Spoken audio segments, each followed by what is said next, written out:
something that is near and dear to my heart because I didn't really realize.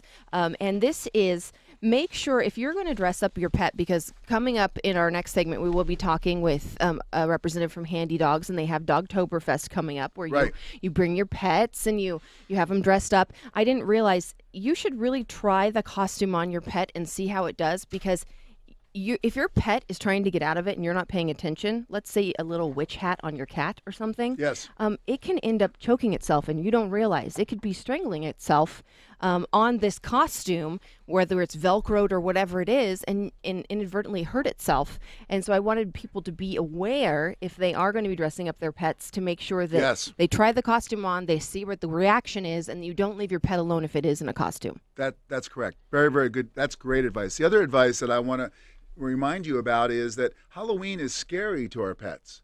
People don't realize that our dogs and cats don't normally see, unless you got a strange type of family, which you could see that in my family. So my dogs are really used to this stuff. We wear hockey masks all the time. Justin, I don't know about your kids, but my kids don't get a chance to see. I mean, my dogs don't get a chance to see people dressed up that often in costumes. Right. Yeah. Even though I wear one to work every day, thinking that I'm a surgeon or a veterinarian, but you wear it well. Thank you very much. At least I'm not dressing like a pharmacist. Right. I appreciate that. Okay, good. How does a pharmacist dress? They just have look at him. He's a well-dressed guy. You open up your trench coat and there's here's the plethora of compounded I thought you were gonna delights for you. Oh God, the visuals there. I always thought you were going to get into that expose yourself to art thing, where you open up your trench coat. No, okay, we won't even go there. That's a certain kind of pharmacist. Not our guy to the left. No. Okay. No. Okay. Anyway, costumes and doorbells and the noisemakers and things like that really can scare our pets. Mm-hmm. So we advocate, and we're telling you on Radio Pet Vet. One, if your animal has a safe place in the house, don't put it out in the backyard. Don't let it go to the front door. Right. Those are things that can be really, really scary. And we've had animals go to the front door, start yapping and barking, and then run out the door, and they're gone. That happened to me 2 years ago. Both my dogs got out and ran down the street. And it was frightening because it was dark out. You didn't listen to the show that year. No, and people were driving their kids around. Oh, it's very, very dangerous. It was very scary. Yeah. When I worked emergency, we did see animals that got hit by cars during that time, and it's very scary. There's noisemakers, there's a lot of things that go along with costumes, and like I said, even doorbells can really cause a real problem. So the other part of that is make sure your pet is identified. Make sure you have a microchip or some type of ID on the animal, because animals do get out and escape, and this is a time when the Humane Society and PAC will scan them and whatnot and look for them.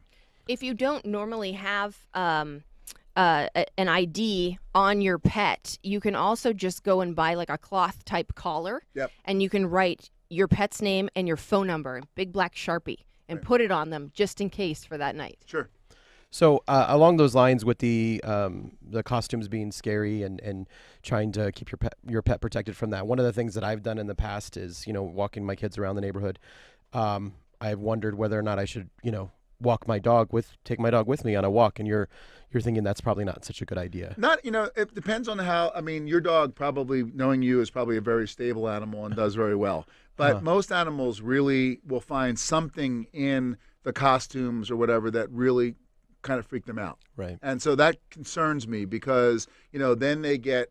We've had dog bites that have happened to people. We've had animals escape, which is my worst fear. And like Hillary said, there are people still driving around and whatnot. These days, everybody follows their kids anymore. Right.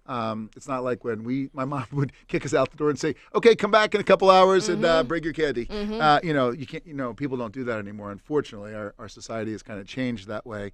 But I would say no. I would say in general, I wouldn't do that. Okay. And I would really be very cautious about your house.